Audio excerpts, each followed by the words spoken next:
The mountain that waited. There was once a young woman named Mira who felt as though life was always asking her to hurry. Hurry to finish, hurry to succeed, hurry to become someone she was supposed to be. Every morning she woke up with a list of things she hadn't done yet, and every night she went to sleep thinking about tomorrow. One evening, when the noise in her mind became louder than the world around her, Mira decided to leave. She packed a small bag, put on her oldest pair of shoes, and took a bus toward the mountains. She didn't have a destination, she only wanted somewhere quiet. After several hours, the road began to climb.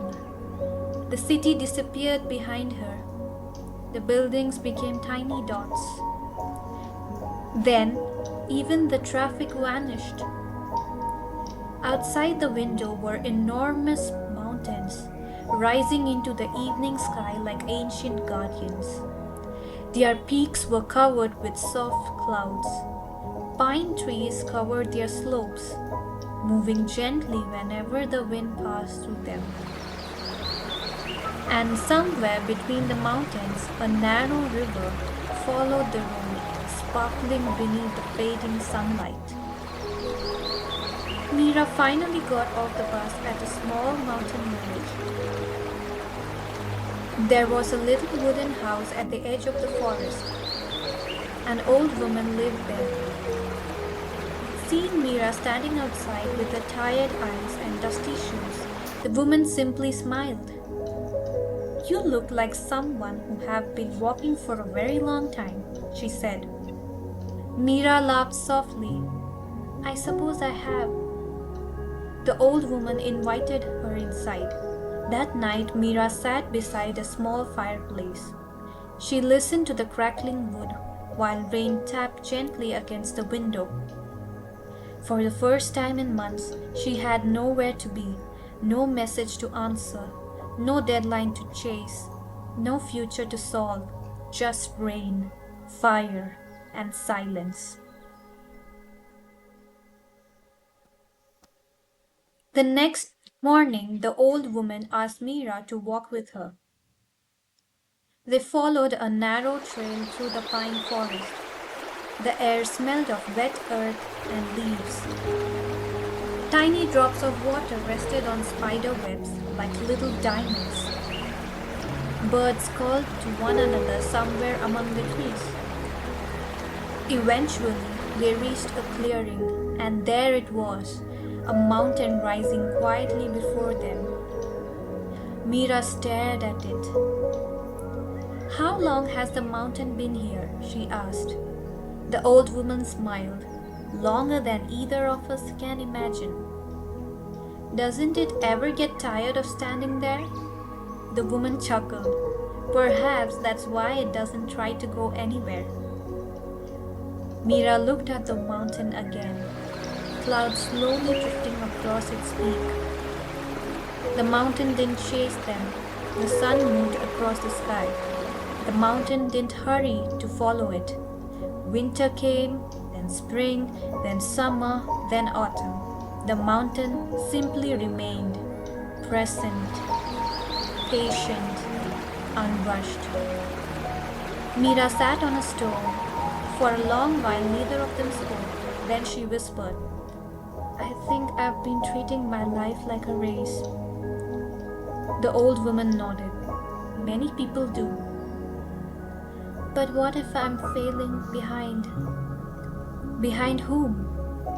Mira had no answer. The old woman picked up a fallen pine cone and placed it gently in Mira's hand. "Look at this forest," she said. "Do the trees all grow at the same speed?" "No." "Do they all have the same shape?" "No." "Do they all bloom at the same time?" Mira shook her head. "And yet," the woman said, "the forest is beautiful." A cool mountain breeze moved through the trees. Mira closed her eyes. She heard the rustling leaves, the distant river, the soft call of a bird, and somewhere inside her something finally became quiet. She realized that perhaps she didn't need to have everything figured out. Perhaps growing slowly was still growing. Perhaps resting was not wasting time. Perhaps taking a different path did not mean she had failed. Before leaving the village a few days later, Mira stood once more before the mountain. She took a deep breath. The air felt cool and clean. She smiled. She still had dreams. She still had responsibilities. She still had an uncertain future waiting for her. But now she understood something. The future did not need to be carried all at once. It could be walked toward, one peaceful step at a time. As Mira began her journey home, the mountain remained behind her, quiet, steady, unmoved. And for the first time, she didn't feel the need to hurry. Because she had learned something the mountain has been teaching all along. You do not have to rush to become who you are meant to be. Some things take time. Some seasons are meant for growing.